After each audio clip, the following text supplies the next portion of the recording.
Well, listen, it's clear that Mr. Ignatieff and the Liberals are much more of a tax and spend party. I mean, it's clear they've said it in the past, and they're roughly saying it again today. Okay. We're trying to say, and we have been saying, that we need to spend our absolutely many programs, education, social housing, perhaps, that maybe can be revisited, which is one thing that's been I'm going to be looking at. Other issues related to poverty, seniors, and homelessness that we need to look at, but within the capacity to pay of the taxpayer. And I think that's the conservative philosophy. Okay.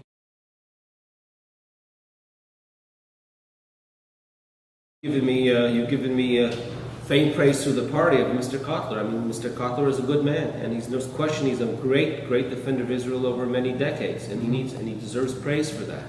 But Mr. Kotler today is in the wrong party, and it's the Conservative Party and Stephen Harper that have really shown great leadership in that regard. I'm not saying that's an issue that touches everyone in this riding, but for the 36 or 37% of the people who are the Jewish community who live in the greater Mount Royal riding, clearly it is a significant issue. It's not the only issue. We talked about the economy and many other issues, Martin.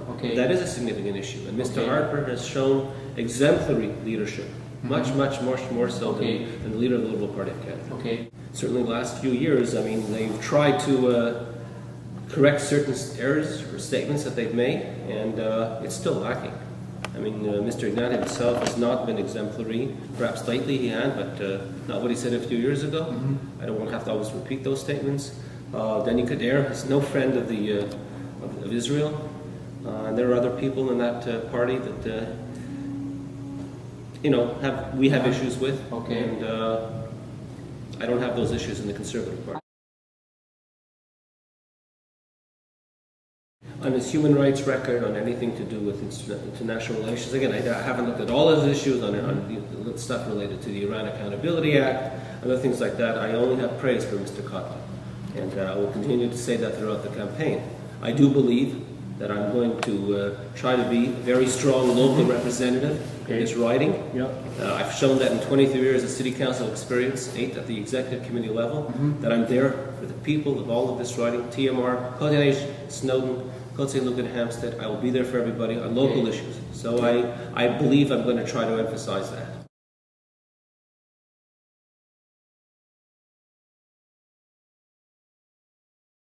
I wasn't a major player. I was on the executive committee there. I made my opinions felt in the caucus. There were some concerns that I had. But this was, former Mayor Bourque. This was the PQ government of Lucien Bouchard. The leader of the opposition today, Louis Zarel, I believe, was a minister of municipal affairs at l'époque. So you took all these things together, and to suggest that I played a major role in it is frankly not the truth. Furthermore, I will, however, say something else, because I've reflected on it since last week. And while I think there have been one goal that maybe there's a bit more equality within all the cities, nevertheless, there's no question about it. One of the major arguments was for efficiencies, and I don't think we've gotten and received greater efficiencies. So when you look back at the whole merger and demerger thing, clearly there were significant mistakes made, and I'm willing to admit that looking back, even though I wasn't a major backer of it, looking back today, I can say that, it probably wasn't the best of ideas. Maybe it had the best of intentions, but practically speaking, didn't really come out the way maybe the visionaries would have wanted to happen. I believe I can win.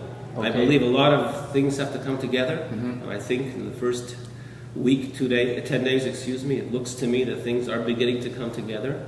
There is a lot of things happening within the Jewish community, and in general, people are fed up with this election. A lot of people do not want to have it, feel that it was unjustifiably called. For parties who want to say, like the Liberals and the New Democrats, they're here to spend money wisely. We're just throwing away upwards of north of $300 million in an unnecessary election. So we hope that the people recognize, and I'm hearing that a lot, not just across the riding, from all different parts of the riding, that people are fed up with elections. People want to see some stability.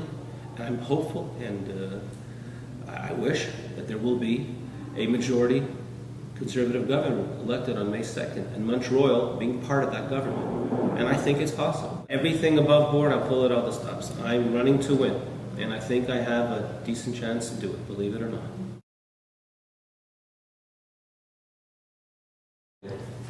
Clearly the economy, there's no question about it. And I think the ability to be rational about what this country can do and not do, economically speaking, and stay the course. We need to stay the course.